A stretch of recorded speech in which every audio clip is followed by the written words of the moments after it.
Good evening, everyone. Of course, all the news yesterday and today revolved around Artemis. And did I mention Artemis? Actually, it was a great event. And I got to see it up close and personal from a Space Force base at Port Canaveral. We'll talk about that briefly. There were a couple of very interesting items from Virgin Galactic today, one of which is a price change. Global Star stock popped 15% on acquisition rumors. SpaceX has formally filed confidentially for IPO ahead of its AI rivals, fueling the speculation machine once again. And across the pond, Spain approves a 350 euro ESCA expansion. Rocket Lab got German approval to acquire Mynaric. ESA is looking for a commercial provider for lunar payloads. We may know a couple. We can recommend them.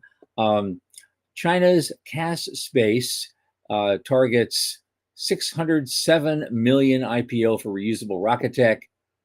All that. And our guest, Dr. Ajay Kothari, is back with us. From the news desk at the Center of Space Commerce and Finance, my name is Thomas Andrew Olson, and this is The Unknown Quantity.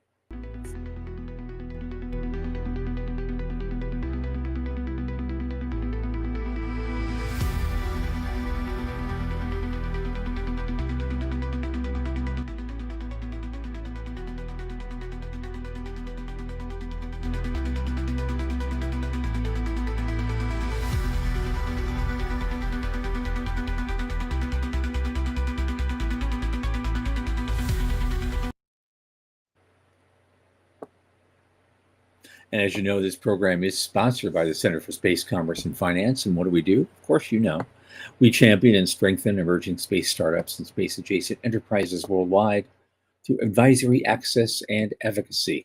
Our pitch events and world-class boot camps fortify startups to be better investor-ready. Now, a lot of our work, especially this show, is supported by our listeners and fans like you. So if you just go to cscf.space/support, and click that Plainest Day donate button. A little in the tip jar each month makes a big difference. And don't forget to like, subscribe, and, well, tell your friends. Now, speaking of friends, my oldest space friend, Michael Lane, in whose kitchen loaves and fishes are unexplainably appearing, is here with us. Feed us, Michael. Feed us all. Come on. Yep, I am. I was going to repeat something, didn't you? I did. I didn't read your comments before, and I was like, "Wait, that's new." But yay! Yep, I'm blowing right out of here as soon as the show is over and going to mass. So okay, you're spreading them out. Good right, for you. Right. Good for you. Good for you. Hey, how's things? Okay. It was a long day yesterday, at least a long evening. I went out, because I had to drive. I drove out to this Space Force base out in Port Canaveral. Right. It's just off the docks. You go past the docks north of Port Canaveral, and you go into the Space Force base. I had this little special credentialed visitor thing I had to wave, to the armed guards. Yeah. But I went to a place called the Sand Space History Center, which is part of that complex. They've got like 11 acres they're going to be developing. They already have the Space History Center. It was built with the assistance of an outfit called Carmen Line that you might have heard of. We talked about that on the show. Jim Thomas is the owner, guy who runs it, and essentially it was a benefit event for them for the Sand Center. And so I met a lot of interesting people there, most of whom I didn't know how much space affiliation they had, but they were mostly people on their mailing list, I guess, who were philanthropic in nature. Great.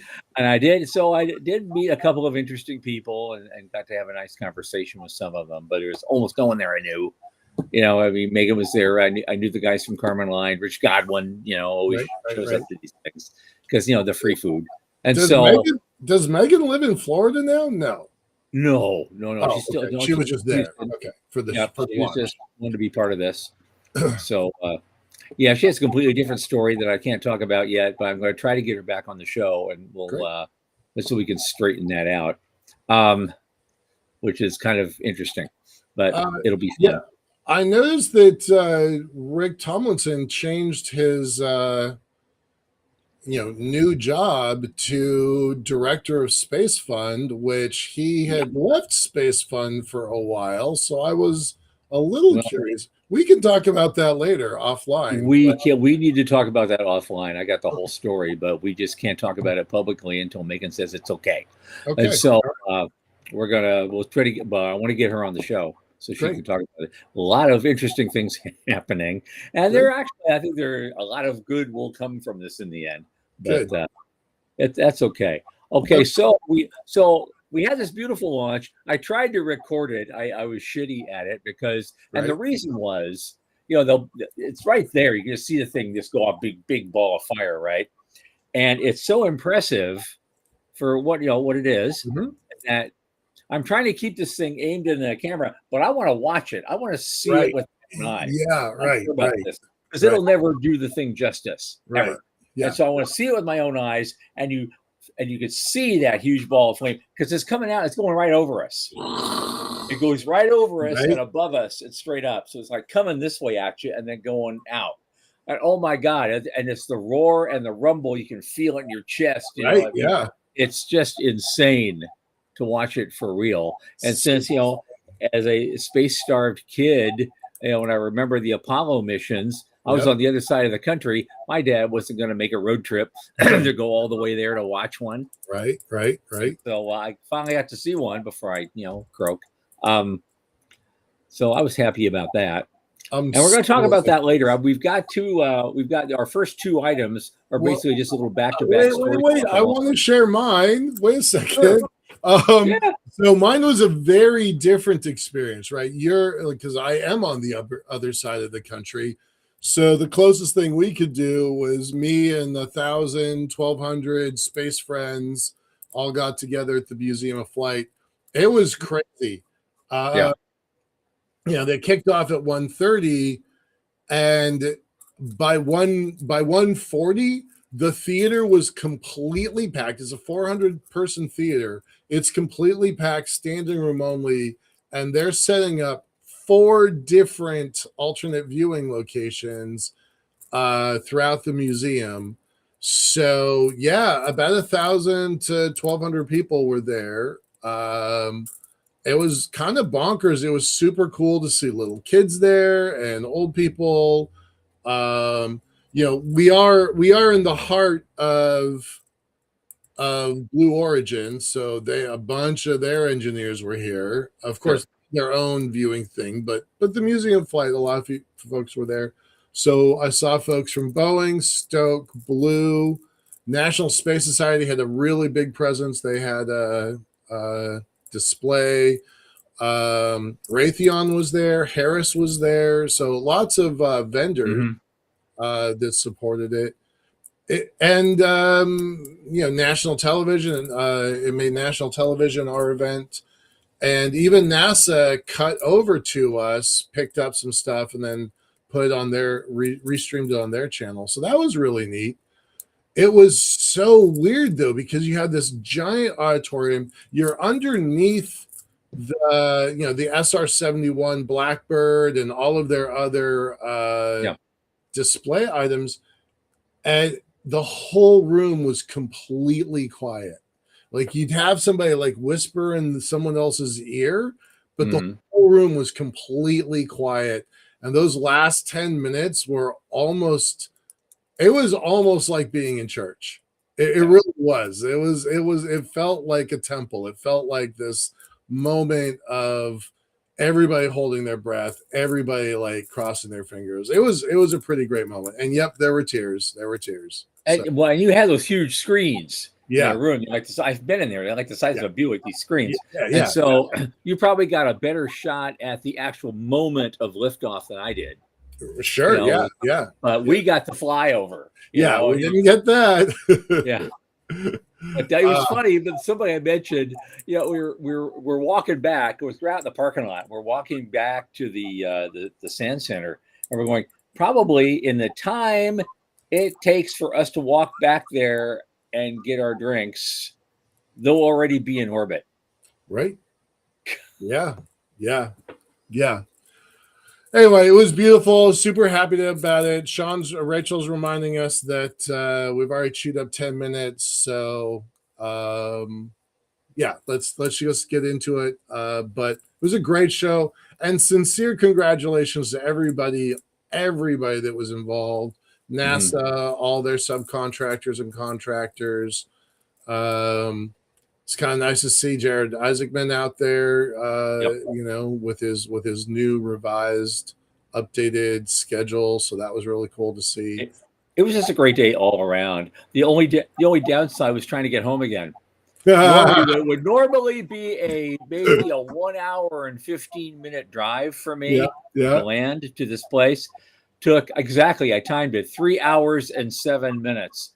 All of Highway 528 was just packed going all the way through until I could cut off of there. I went 38 miles. It took over 2 hours to go 38 miles. I averaged about 14 miles an hour, I think.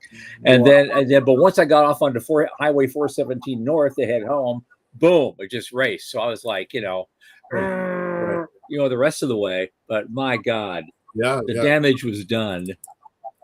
Yeah. And I'm riding the clutch, and I've got a performance sports car, so I'm riding the clutch and burning premium gas, right? Yeah. Price you pay for history. Price you pay, for sure.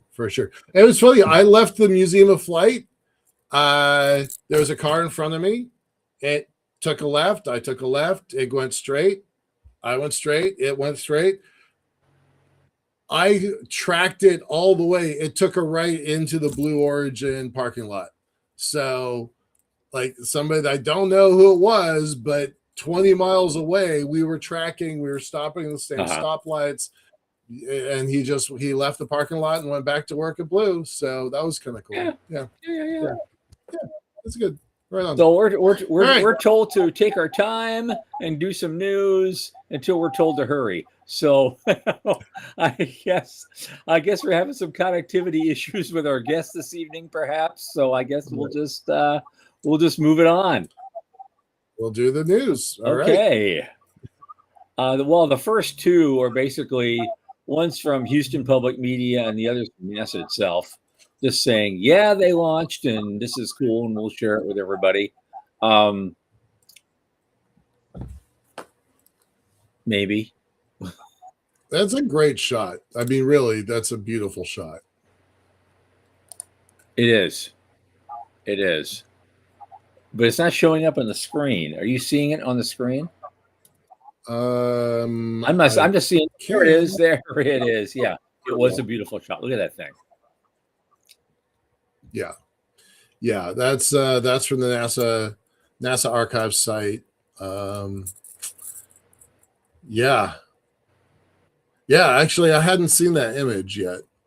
It was, everything was happening so fast. It's like, oh, right. But it's cool to see it just still like that moment. Yeah.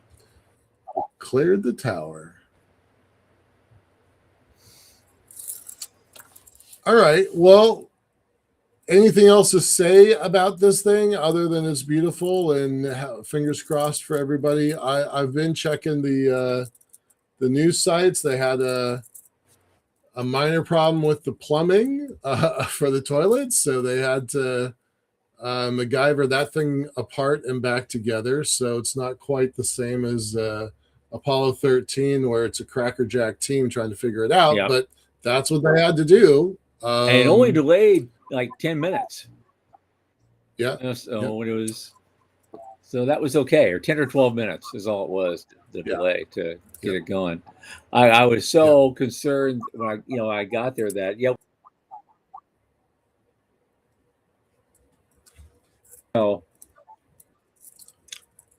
here we go again. Right. It's starting. Here we go. Okay. No, I was so concerned it was going to be scrubbed after all that, and I saw the people, just regular folks just pulling off on the side of the road, and there's various areas on the the highway they can just pull off. Apparently, this has been done many times in the past, so people know where to go. And it was packed on both sides, just packed all the way down 528. Yeah, that would be a big disappointment for those folks too. So the traffic would have been the same going back, most likely, if they had scrubbed it. That would have been a complete Right. no-win. Yeah. Yeah. The only thing I was worried about was weather. I was watching that really closely because, yeah, but everything else was like tick, tick, tick, tick, tick. Let's get it done. Yeah. So, yeah, pretty neat. Pretty neat. Yeah, it was like, well, okay, someone said it was like, what's her name? She said it was like leaving Burning Man. Oh, yeah, Rachel. Yeah, said, it was Rachel. said, Yeah, leaving Burning Man. Yeah, that's yeah. about right. Now, having never been to Burning Man, I can only guess. But okay. Yeah. Well, the next thing up, Virgin Galactic.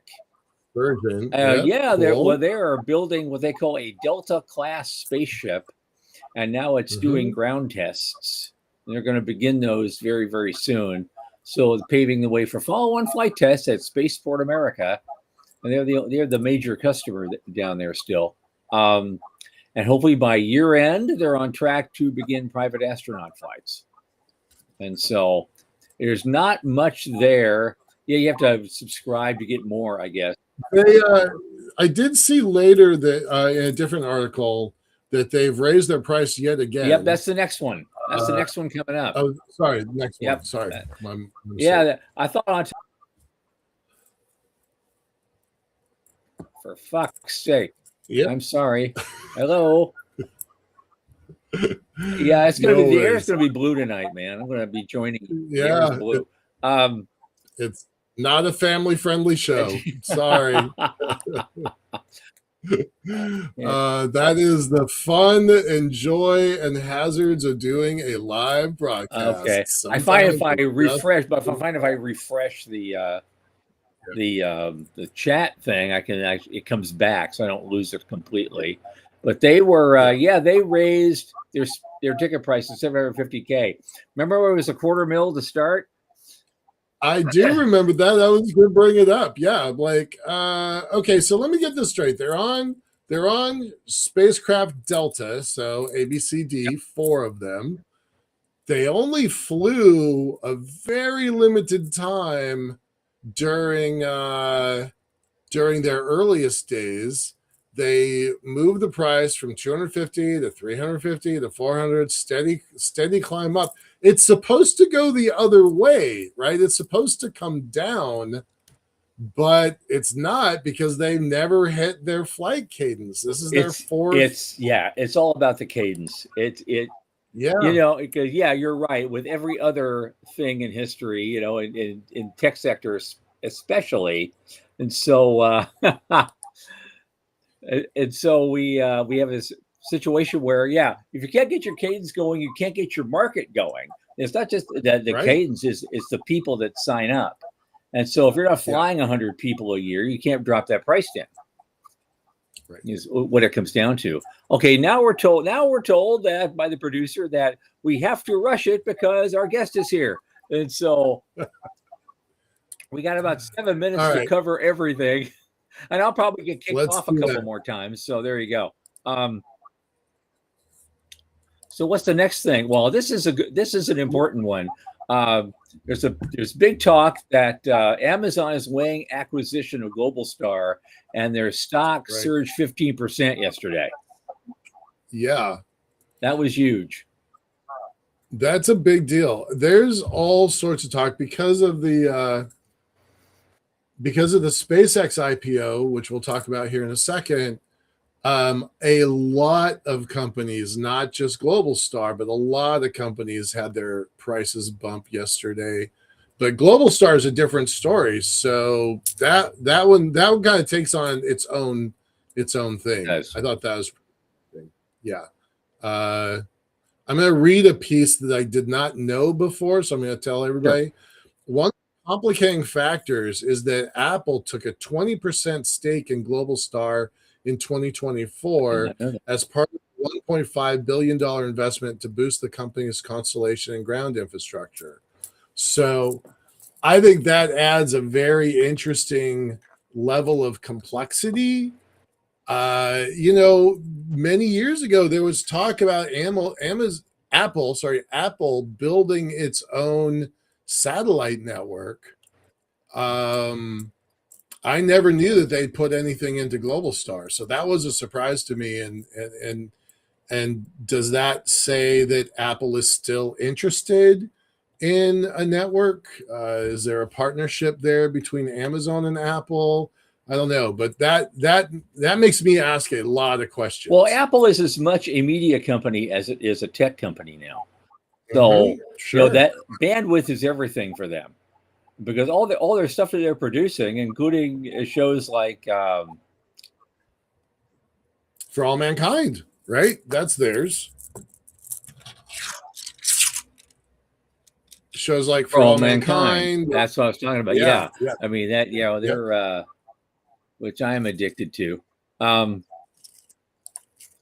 No spoilers, because I read that there's a space elevator in episode 8. I'm not up to it yet, so don't say anything. I'm not going to say squat. So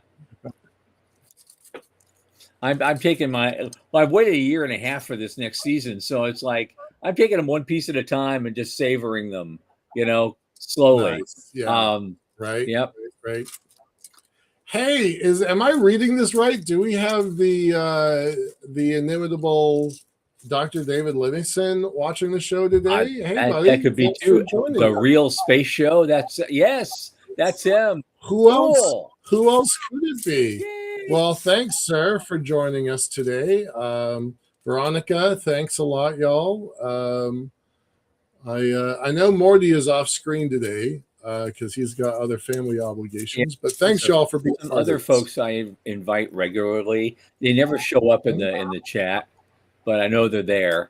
And so you know they're there. So hi guys. I won't embarrass you by mentioning your names, but all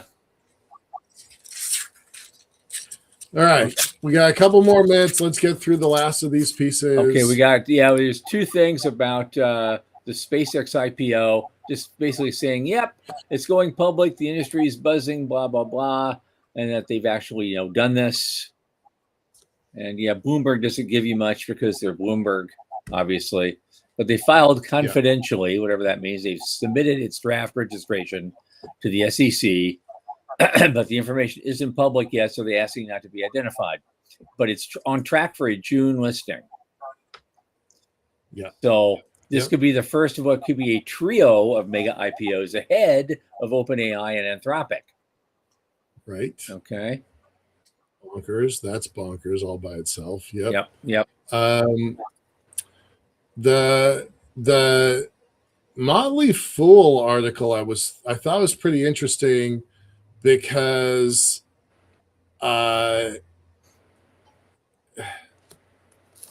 it's they're basically saying that SpaceX is using the extra cash to cover its money losing XAI, which I was a little surprised by that. That was kind of the first really negative thing that I've seen about this IPO. Right. So I was a little surprised by that. Yep. I think everybody knows they're trying to raise $40 to $80 billion in cash on a $1.5 to $1.75 trillion valuation offering. Yep, on offer. Yeah, it's going to be insane, and that's just the first of probably many to go here. We've got a couple of minutes. Can we cross the pond? Because Spain just approved a 325 million euro ESCA Plus expansion of an Atlantic constellation. It's for the development of 3 Earth observation satellites that will expand what is already a 16-satellite Atlantic constellation. They're developing an Earth observation constellation for environmental monitoring, coastal surveillance, and disaster management. And it's a joint initiative between Spain and Portugal, actually. And so they wanted to contribute more to the Atlantic constellation with these 3 additional satellites. And so they're going to launch through ESA. The call for this development, it was directed to 3 ESA programs, the LAOPNT, SatNav, Iris-2, which is implementing, and the European Launcher Challenge, which will support PLD space in the development of their Mura rockets. So you got that going. But right behind it, get this, Rocket Lab, they're over in Germany, and they secured Germany's approval to acquire Mynaric, and they're an optical communications provider. Yeah, a little surprised about that, but that goes hand in hand. So I think there's two pieces about that. We've talked a lot about Germany's $40 billion investment into the space sector over the next 5 years. This certainly seems a part of it. Berlin has been aggressively trying to recruit organizations to show up over there. Yep. So I think that's really important. And in a way, this is a sovereignty play. Even though Rocket Lab is, it is kind of an American company, kind of a New Zealand company, kind of this chimera, setting up shop in Germany is a good move. So yeah, I think that's pretty interesting. And I'm all in on optical communications, right? Yep. That is the future. And if you don't have that, you're not even in the game. Exactly. So that makes a lot of sense. Now, I'm going to do 10 seconds each, two quick things. ESA is also seeking a commercial provider to deliver its NILS-2 instrument to the moon. And they're very clear they want a home source for that. I don't know how to do it. Go ahead. They don't want. They obviously don't want SpaceX. It's they're basically saying we need to get some homegrown guys that are capable of carrying one of our payloads to the moon. We're willing to pay for it, and so we'll see who steps up over there. Yeah. Okay. That's just what I wanted to mention. I thought it was interesting and vaguely important. China's CAS Space is targeting a $607 million IPO for reusable rocket R&D. That's a planned listing on their Star Market, according to a filing on, just yesterday or Tuesday. And so they're taking advantage. Chinese private space firms are now taking advantage of government support to pursue these things. So I guess they eased the rules or something. And so they're, so everybody's, got a big IPO push going on now. I left one thing for last. I just want you just to post it because this is the intro to our guest. Sure. It wasn't written by him, but it was written by Mark Whittington on the Hill. It says how the free market can free NASA from the Space Launch System. Yay. And I thought I just wanted to put the link up there for everybody. They could read that on their own. But I thought this was a perfect way to introduce our guest, who's also written extensively on the topic of how we can get to the moon and settle it all without Artemis if we have to, and probably for a lot less money. And so let's bring him in right now. Dr. Ajay Kothari returns to us tonight. He's the president of Astrox Corporation, and he has very authoritative views on Artemis versus private sector lunar exploration and settlement. And we raised a question the last time, a little bit ago, because NASA is.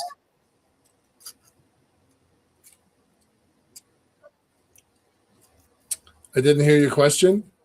Yeah, well, okay, there we are. I'm back. Yep. It goes away. Yep. I want to make sure I'm there. The thing is that we talked before about NASA's seeding $20 billion to build a lunar base. That's the first thing I'd like to ask our guest tonight is, do you think that's enough?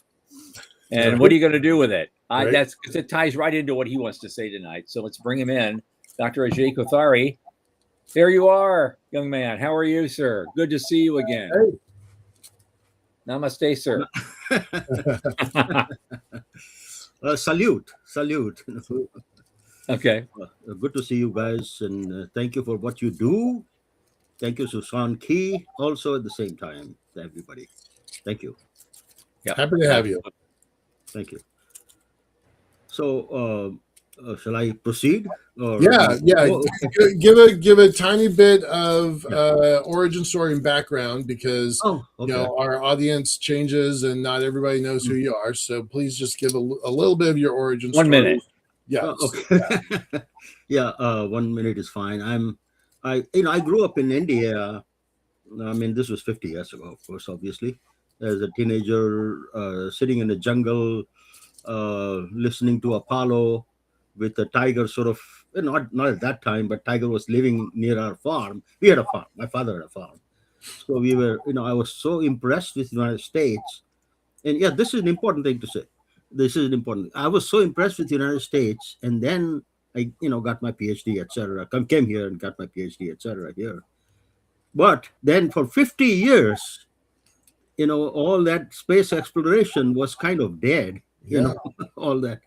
Yeah. It's all changing now, and I'm very, very excited about that. Actually, with the new Artemis program that Isaacman is, putting together, and I was really quite excited about their, plans, and now the whole thing about going to the moon and all that, which never occurred in last 50 years, like this, Right. in a big way, in a big way.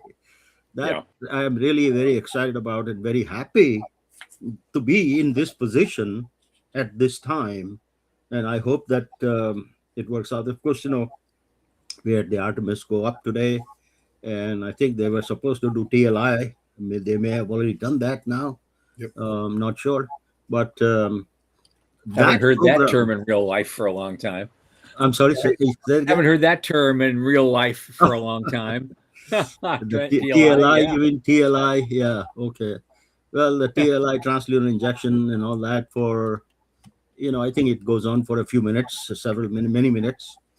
And so that will put them on the path to the moon, and then in 6 days, they'll, go around the moon and come back. They will not Yeah. obviously do LOI, another term, Yes. lunar orbit insertion, Yeah. etc. They don't have the fuel, but that's another story. Yeah, I know you have some stuff you want to share with us. yeah, But I do have. So let me But start before we with do that. that, I just Yeah. had a question. I brought it up before you came on, Oh, which okay. Yeah. is, as you Sure. know, NASA has huge new plans for the moon, and Yeah. includes, building a base, and they're seeding. This is the same time that Tom went off last time too. That's Yep, it's happening. Okay, no, but there's 20 billion. They're dedicating 20 billion to build a moon base. Do you think that's going to be enough? Well, actually, it's 30 billion. It's 10 billion from now until 28, another 10 billion from 29 to 33, and another 10 billion after that. Phase 1, phase 2, phase 3. Actually, I'm going to show that to you guys. Good. Is it enough? It's for lunar base. I think it is. It is. Okay. It is. All right. It is. Well, I mean, these are all numbers being thrown around, and if they are not exactly the right numbers, we'll have to cross that bridge when we come to it. But let's start with the 10 billion that at least we can start with the phase 1, which is 10 billion. And Okay. I think that's probably enough if we do it cheaply, which is what I'm proposing here. Okay. So, Well, let's get that started, and just keep in mind. Keep in mind when you're going through these slides that some of our listeners are on Spotify, so it's just a radio show to them. They don't see anything. yeah. And so maybe just a very brief 5-second description of what's on each slide, just so they have an idea of what you're talking about. Sure, would be really helpful for them. Sure. And who is going to be changing the slides? Sean? Yep. Okay. So let's just go to the next slide. No. Next slide, please, Sean. Yeah. So this is. You can't see the whole thing. Yeah. Yeah. So this is the phase 1 of. This is very interesting. This is what Carlos Galan Garcia talked about during that presentation on last Monday. Yeah. Last Tuesday. Yeah, Tuesday. So that is very interesting, the way that they have divided up into this thing, but not that much. Not that. But what this tells us really, and next slide, please. So I'm showing. Excuse me, I didn't describe the other slide. Excuse me, but this here. I'm showing the number of launches, which is at the bottom, in the phase one, which is only up to 28 from now to 28. Right. There are 24 launches that have to take place, and now obviously we cannot have 24 launches with SLS. We don't have a Starship going at this time, right? And so the 24 launches in this case, of course, those are clips and other things. But if we don't do this in a cheap and maintainable, sustainable fashion, which is what I'm going to talk about here, it's of no use. We can't do it. And if we want to do this, this is 24 launches. 24 launches. And the one that says 2026, that was yesterday. Yeah, I know. Right? Right? Like 2 launches this year. Right. And that's, of course, going to be Falcon 9 with, I think it is the clips, the 2 clips program. They are already in the bag. Yeah. So that's okay. But the next one, the 10 launches next year. Yeah. How can you do that with Starship or SLS or anything? So you have to go with something which is sustainable. It has to be Falcon Heavy or Falcon 9 or something that Blue Moon can provide easily enough, which I have taken care of. Analyzed all of them. But the whole point is that we have to use something which is cheap enough, which is sustainable enough, which can be safe enough. And I know that Falcon Heavy has been safe 8 out of 8 times. Right. Yeah. So it's really I wouldn't say no brainer, but it's pretty close to that. Let's go to the next slide, Sean. Yeah. So the phase 2, we are going to start putting up infrastructure and establish infrastructure, and the clips capacity from 3 ton goes up to 5 ton metric ton, and so we have to kind of be ready for that also at the same time. Falcon 9 by itself will be struggling with that, so we'll go back to the next slide, please, Sean. Yeah, so now you see in phase 2 we are talking about you can see the number here is 27. Right. And that's between 2029 and 2032. 32, right. Yeah. Sorry, 32. So 27 launches.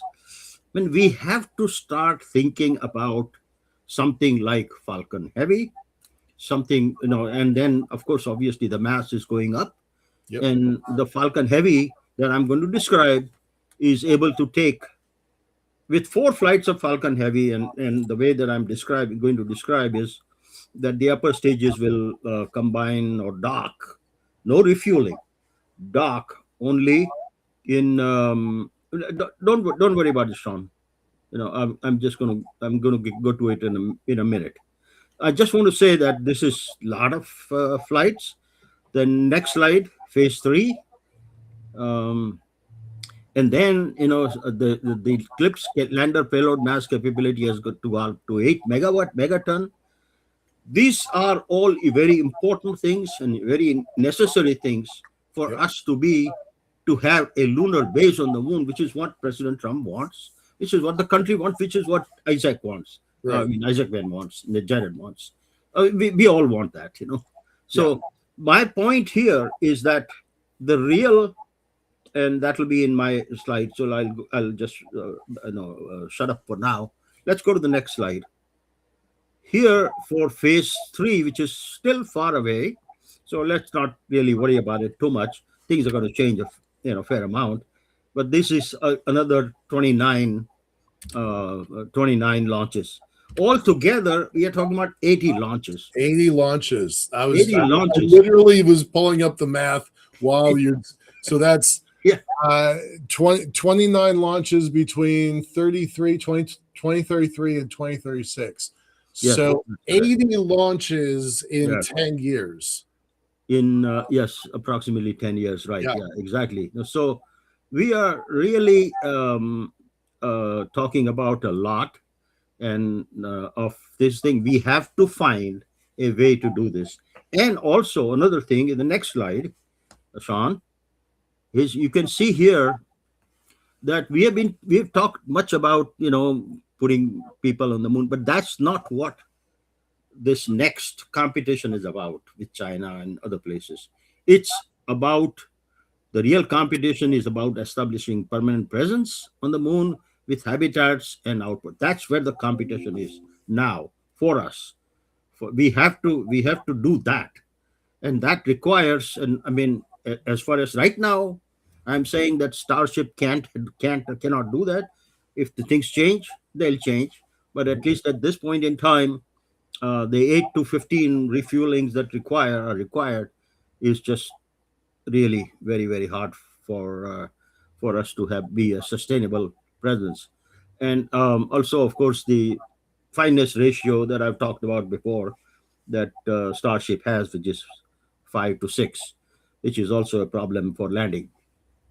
But the real problem is that the infrastructure for a permanent presence, which is indispensable, was a glaring deficit in the plan that Commerce Committee put together.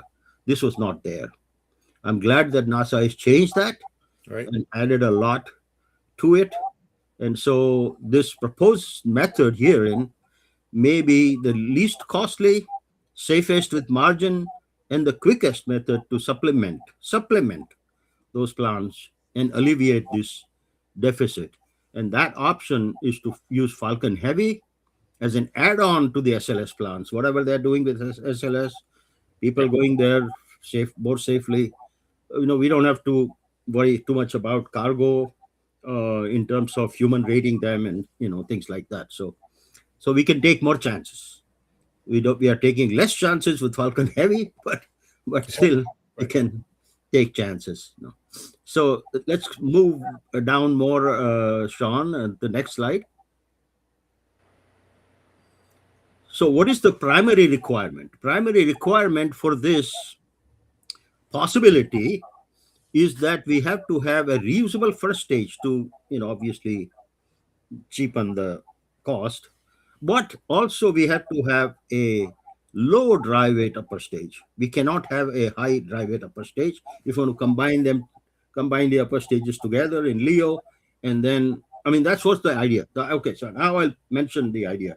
The idea is that the Falcon Heavy takes the payload, in this case 14 or 15 ton, one in one, and I'm proposing that we do this more often, and we change the paradigm of going into to solar system, not anywhere else but solar system.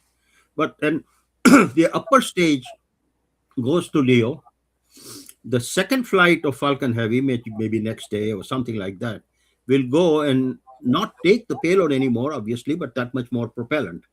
And Falcon Heavy has three possibilities, as a fully expandable, partially reusable, fully reusable.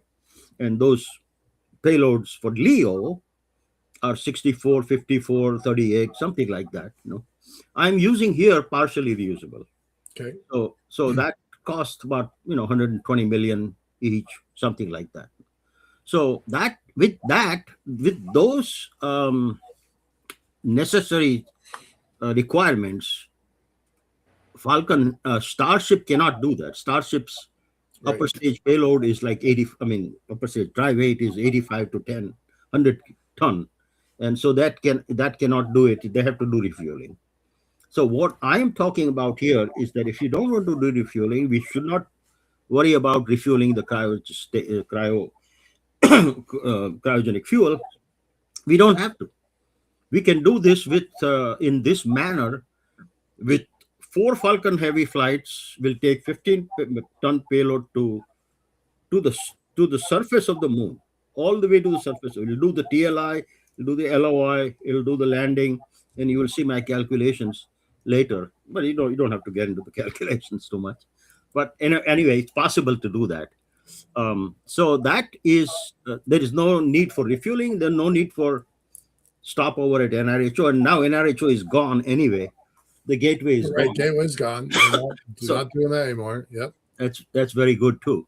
So let's go to the next slide, Sean. So what I did was to first find out what is the delta V required for TLI plus LOI from LEO and for landing, and that is 3.2 kilometers per second, 0.9 plus about another 2 for landing. So for that together, it's 6,200 meters per second. For that, and for the ISPs that you can get from different engines here, hydrolocks or methalocks, so I just did calculation for all of them, and then that gives me the PF, that column here. That is the PF that I need to be able to do that. With that propellant fraction, if I combine 2 stages or 3 stages, 3 flights or 2 flights or something, and 3 upper stages too, then I have an not infinite, but hundreds of permutation combination with the payload, different amount of combination, permutations, etc. And so I can come up with various different solutions for here to the moon, to different, depending on who is doing it. Blue is doing it, or something with hydrolocks, or somebody else. So, or going to Mars, or going to Pluto, or going wherever, Jupiter, moon, whatever. So I can have hundreds of combinations created here, and some of that will work. Some of that will be, and it will be a lot cheaper because this is reusable per stage, Right. for all of them. All right, let's go to the next slide. This is the Falcon Heavy option. So I have created the Falcon Heavy upper stage in my code space side, and these are the actual numbers. And on the right hand side, you can see the numbers for 4 flights of Falcon Heavy will take 14 ton to the surface of the moon, based on the other delta V that I talked about. So, and then the next slide shows you how they are combined together in the upper stage, 4 of them. Now, if we go to the numbers that Carlos was talking about, which is 5 ton or 8 ton or something, we don't have to go to 4 flights. It might be 3 flights, it might be 2 flights. So all of that, but they are not going to do any refueling. They will just dock in LEO, and we can do that literally within a few months. That So would be awesome. so you can start putting stuff on the moon in different places with this, and that's what they want to do. That's what NASA wants to do. Right, stage 8. Yep. So it is really, and then you can see here on the right, for the 4 flights here, for 14-ton payload, how that happens. But if you have only 2 flights, obviously you can decrease the amount of payload that way and do the phase 1 first. Phase 1, whatever they require, you would be able to do it with maybe 2 flights of Falcon Heavy with the upper stage. That is really, really very, very useful for the country and cheap. I love your last line. It makes no sense to attempt to use SLS for cargo. None whatsoever. Yeah. Well, at $4 billion a pop, you want to do 80 flights at $4 billion a pop. That's $320 billion, even spread out over 10 years. That's right. beyond NASA's budget. Right. right Yeah, now. exactly. No, so it's just there's no other option. This is what we can do this for for the country, for the president, for the country next year.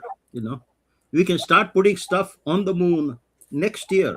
Maybe this year also probably, but next year for sure. You know, so that's the cost saving you can see compared to SLS. I mean, there's no comparison. You know, so then next go to the next one, Sean. New Glenn option. Also, I created the New Glenn upper stage here in space side, which is our code, STOX code.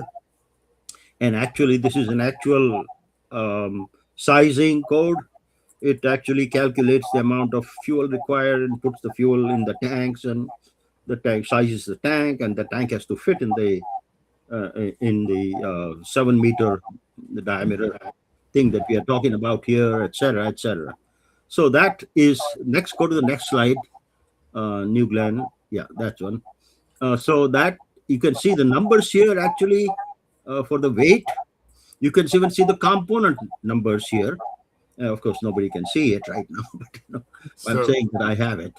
And then for 4 flights of that, also we can take 14-ton payload to the moon surface, not NRHO even.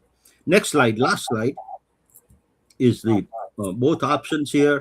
So as you can see, for cost saving for New Glenn and for Falcon Heavy, almost 80% cost saving compared to SLS. So this is really quite possible to do with this $10 million that you were talking about here, Michael, earlier, yeah, and Tom. And so I'm suggesting that we change the modus operandi for for going into exploring solar system this way, which is just to dock the upper stages. And and I know that India is doing it, but at this time India is going to do that. I mean, I don't know why we are not thinking about it, and we need to do that also. It doesn't hurt anything. I mean, to just even start trying to do this, with Falcon Heavy flight. We need to do this because of the fact that the phase 1 requires 24.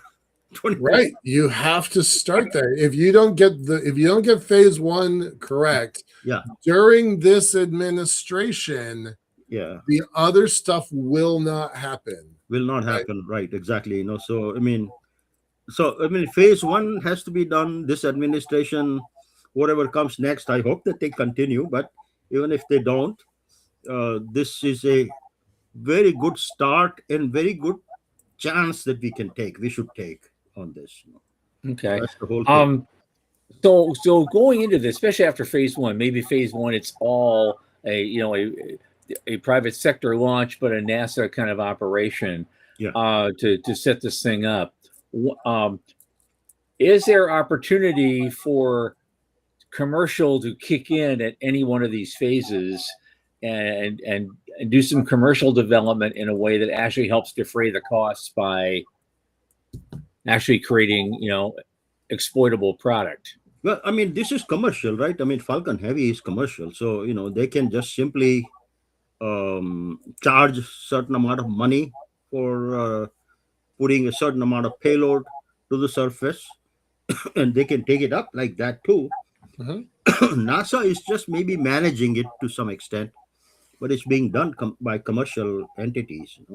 And okay. Well, I guess my point is you're sending 80 launches to the moon minimum, and you're carrying a lot of stuff. You're putting stuff on the moon. I guess you really don't care much what that stuff consists of, besides the bare minimum to maintain an actual base and a permanent structure there. But the rest of the payloads that come there could be entirely stuff that we can't even foresee now, that would be used for strict commercial purposes by the people sending those flights there. Is that kind of what I'm hearing? Yeah, actually, if you were to look at, and I didn't have all the slides that Carlos had.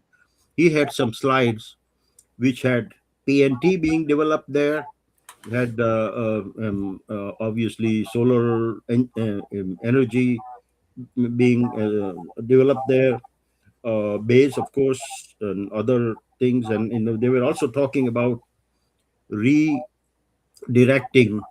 all the, well, this is an aside, but redirecting all the stuff that is being done by ESA or Japan for the NRHO with the gateway back to the surface. And they are saying that they are all excited about doing that. So that's all that is being done. While that is being done, there is other things that need to be done. I don't remember everything here, which from the Carlos's slides, but there were many other commercial activities of the type that Tom is talking about that can be taken there, and that can be. Let's see. There was also, of course, RTGs, and there was fission reactor in phase 3, and although fission reactor and all that would be still government controlled, but I think that there was a lot of other stuff, commercial stuff, incidentals, Mhm. um, of course, food and everything else. I'm gonna pull up Dr. Livingston's question for you, AJ. Yeah, so I was just going to mention that. Yeah. What are the probable commercial markets, and when do they develop, or at least start developing?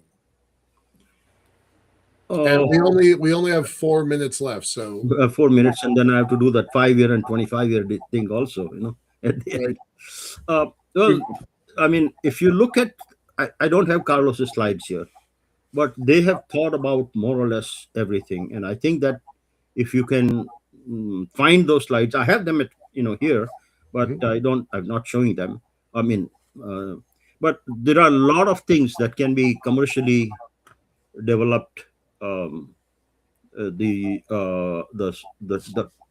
incidental, of course, incidentals, but energy, but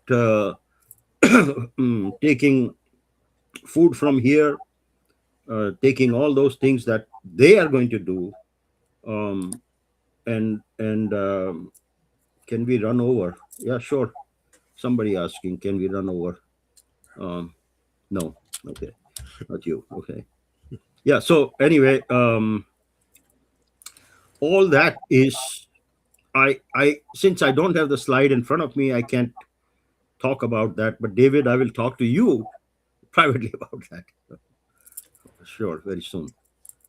Yeah, because he has these questions. I have them too, obviously, because I'm looking at not only do we build these things on the moon, but ultimately get jump-starting a good cislunar economy where these things will actually start paying for themselves over time. And that may take us, and given your projections already, I'm just saying, Michael, you can chime in too. I'm thinking probably 2040. We might get to a place like that. God, but probably no sooner. I mean, I want it to be sooner, right? I'm betting everything on it being sooner, right? I think that would be sooner, especially with these plans that they have about sending so much stuff to the moon, and some of that, obviously will be commercialized over there, and obviously we are going to do a lot of ISRO things also, and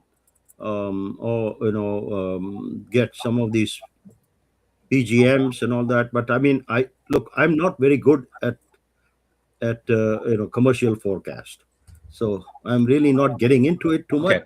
That's fine. Yeah, not a problem. But given what you do know, let's we're about a minute and a half to go. Let's go into 5-year and 25-year. What do you think? Has your thinking changed since last time? Yeah. I don't remember what I said last time, but that's even better. Yeah, it's better. It's definitely better. Based on the plans that I see for lunar base and for the new Artemis and all that, I think we are talking about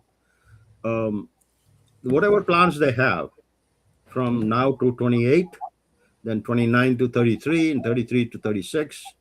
All that will be extended by 2-3 years. First one, but probably by a year or 2 year. Second one by 2 years, and third one by 3 4 years. So I see a lot of development and a lot of possibilities in next 5 years of lunar base starting to develop, PNT being produced, so of course some astronauts staying there for week or two, and in phase 3, I see astronauts staying there for 28 days and coming back. Okay. So a lot Okay. of people. I mean, I would think maybe 100 people living there in 15 years, not even 25, Okay. 100 people there in 15 years. 15 years. Okay. That'd be good. That'd be good. Temporarily, and coming Yeah, back and going back. Yeah, absolutely. Okay. And on that, we have to close the show, but Dr. Ajay Kothari, thank you so much for being with us again. You're always so authoritative, and you do your homework, and you bring it and show it to us, and it's wonderful. And I'm glad to have you on our show. I'm glad you're such a supporter of the show, and thank you for that. And we'll definitely have you again real soon. Well, thank you very much, Tom and Michael and Song, very much. And next, I would like to talk about thorium molten salt reactors for data centers, Okay. terrestrial That's data one of my favorite subjects. I'm all in, man. Absolutely. Okay. Okay. Thanks All so right. much. Okay, that was amazing as always. He always brings the receipts and shows the homework. Oh my God! So yeah, more people at that level should be listening to him. On Monday, it's going to be a good show too. We have our friend Jason Held is coming back, the CEO of Sabre Astronautics in Australia. He's an amazing guy, and I'm looking forward to talking to him again, and I'm sure you are too. And at that point, for Michael Lane and Sean Key, and for our guest, I remain Thomas Andrew Olson. Keep watching the skies.